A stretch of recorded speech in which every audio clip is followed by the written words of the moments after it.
morning, or depending when you're watching this, good afternoon, good evening, or good night. My name's Ross, and as always told, out of Voice Radio. So today, we're going to have a chat about Emolga. And this is not the only video we're going to do in the near future, where we talk about Emolga.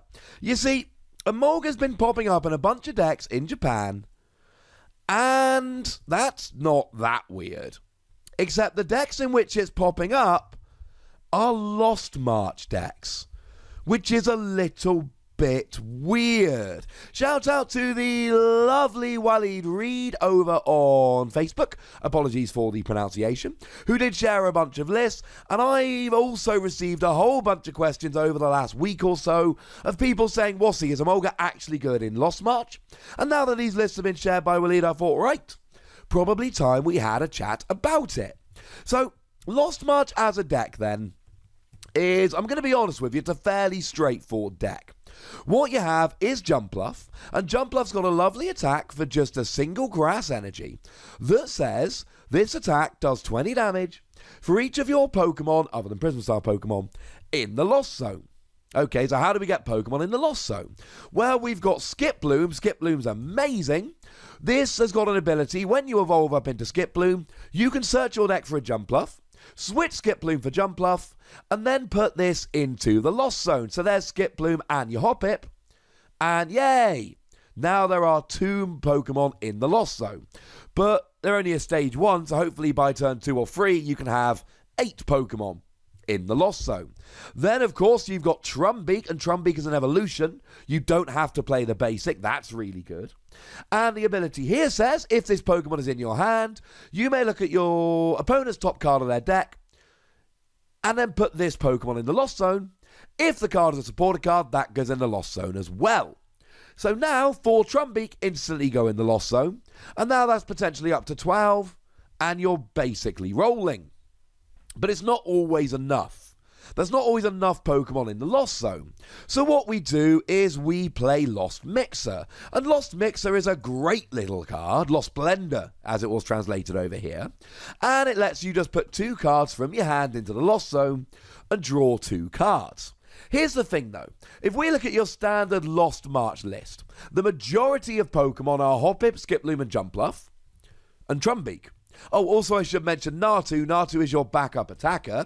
Natu's not as good as Jumpluff. For a double colourless energy, it does 20 damage for each of your Pokemon in the Lost Zone, but it's for a double colourless energy, not a basic. It's only got 40 HP, and it doesn't come out with an ability that puts 2 Pokemon in the Lost Zone, so it's fine, but mostly we're loving Jumpluff just that little bit more here, although still a good backup attacker. And you don't really want to get your Natu in the Lost Zone because they're your attacker. And you don't really want to use Hoppip, Skiploom or Jumpluff in the Lost Zone with Lost Mixer because you need them to get Skiploom and swap it for Jumpluff. You can but Trumbeak in with Lost Blender, Lost Mixer, but then the problem with that is that every time you put it in the Lost Zone from your hand, you have the possibility of Lost Zoning a supporter card, which could actually be really crucial. If you can find something like a Guzma, they might not be able to win the game. Or you might get rid of a Cynthia that they were about to top deck, and then they draw dead for a couple of turns. So what are you Lost Zoning with Lost Mixer, Lost Blender? I'm not entirely sure.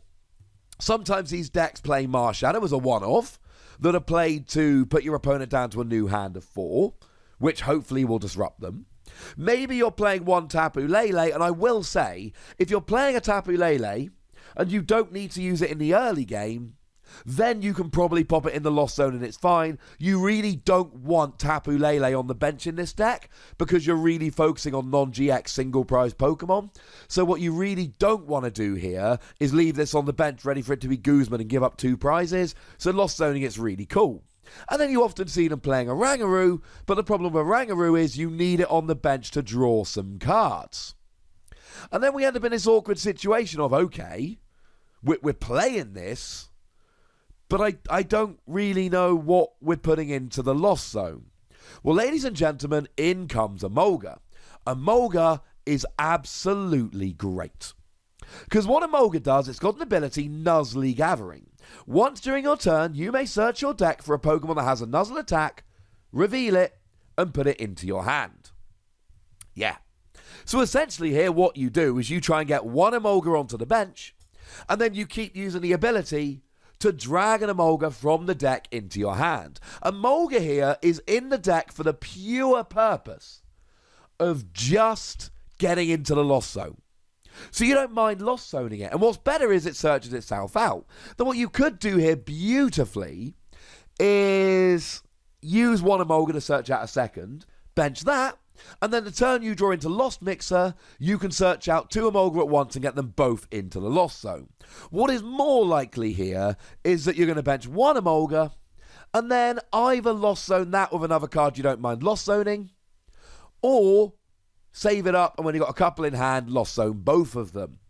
This gives you extra access to easy Lost Zoners. The reason you don't really want to get 2 on the bench is because that's 1 fewer Pokemon in the Lost Zone. That's a kind of an emergency, I'm going to need 2 next turn. I've only got 1 Lost Mixer left and I want to use both at once, etc. Generally speaking, 1 Emolga on the bench and then just search them out. And look, if your opponent plays something like a Judge and you were waiting to get a second in your hand, you can still just search one of them out the next turn and hope to draw into the other. It's really not the end of the world. It is a lovely little ability which just lets you get Pokemon in hand to Lost Zone. And now you've got that brilliant combination of, I don't have to Lost Zone the Pokemon I don't want to, and I can search out the Pokemon that I do. I'm not just playing 4 random Pokemon and crossing my fingers that I draw into them at the right time to pop them in the Lost Zone. No. I am searching them out, and that is a little bit beautiful. Because the other thing we need to remember is, now that Team Up is out, Tag Team GXs are a thing. So if we take the most popular one, Pikachu and Zekrom, that's got 240 HP. That means that, generally speaking, 12 Pokemon in the Lost Zone. Now, in theory, 4 Hoppip, 4 Skiploom, because you use Skiploom's ability, and then you're good. And then 4 Trumbeak, and that is 12. And if you can draw into all 4 of your Trumbeak, Lost Zone them, and you can get a 4-4 Skiploom line out, and Lost Zone all of that to get your 4 Jumpluff, then that's 12 in the Lost Zone, and you're KOing it. Even something like a Celebi and Venusaur, you then just add a Choice Band, and you're absolutely golden. Against a Pokemon with an even number of HP like Pikachu and Zekrom, Choice Band is like 1 extra Pokemon in the Lost Zone, which is a little bit annoying. But against something like Celebi and Venusaur, it's an extra Pokemon plus the extra 10, and it becomes a lot better. So 12 Pokemon in the Lost Zone with something like Pikachu and Zekrom, that is going to be the plan. Here's the problem. You're going to have some of them prized. The chances of having none of your Hoppip, none of your Skiploom, none of your Trumbeak prized, well, that's just not likely. They're going to be prized. And every Hoppip prized is actually 2 fewer Pokemon in the Lost Zone. Or every Skiploom prized is 2 fewer Pokemon in the Lost Zone. We end up in a really awkward situation. But don't worry your pretty little head about it, ladies and gentlemen, because we've got Emolga. Emolga covers for prize Pokemon. You've got enough Pokemon to Lost Zone against almost every matchup, but Emolga covers for your prizes. But the other thing it does is give you extra speed. Because you've got to draw into Trumbeak. You've got to find all of these Pokemon. Well, ladies and gentlemen, if you're playing Emolga, you can get some Pokemon in your hand to get rid of with Lost Blender just that little bit faster. Now, before I finish this video, I do have to mention one of the biggest threats to Lost March, which has actually come out in Team Up, and that's Wonder Labyrinth Prism Star. Wonder Labyrinth Prism Star you are going to see a lot of in this format, and it is a stadium card that reduces the attack cost of non-fairy Pokemon by 1 colourless energy. Jumpluff, single energy attack. Natu, double colourless energy attack. Well, Wonder Labyrinth means you can no longer use these in 1 turn, and it cannot be field blown away, so you need to seriously consider playing stadiums in your deck, or else a Wonder Labyrinth Prism Star could be a huge problem.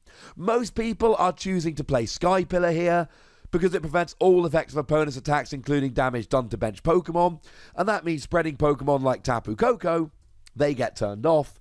Bearing in mind you've got very low HP Pokemon, stuff like Tapu Koko is pretty awesome. So you're probably playing Sky Pillar anyway, and you should be, and if you're not, you should be. Wonder Labyrinth is going to be a huge problem for this deck moving forward.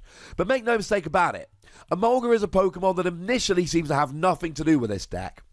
but it actually gives you more speed and a greater chance of getting the right number of Pokemon in your Lost Zone, it actually makes the deck significantly better. Here is a recent winning list from Japan. Yeah, it's playing Emolga. Here's another one. It's playing Emolga. Here's another one. It's playing Emolga. And here's another one. It's playing Emolga. Ladies and gentlemen, Emolga isn't some edgy tech in Lost March that a few people are playing for funsies. Emolga has become a staple in Japan in Lost March for a pretty gosh darn good reason. And I would very much like to know what you think about it. So please do let me know in the comment section. Go nuts. But please do remember the most important thing as always. Be nice, would you? And then make sure you like this video, subscribe to this channel, follow me on Twitter at @TheWassy, and Twitch for some live action at twitch.tv/PTCGRadio. If you want to support the channel, get some bonus podcasts and all of that, head on over to patreon.com/PTCGRadio, where you can do exactly that. And do make sure you're checking out youtube.com/WassyPlays, where we talk about other games. But by far the most important thing as always is to look after yourselves until next time. Thank you very much for watching. My name's Ross, and you've been watching PTCG Radio.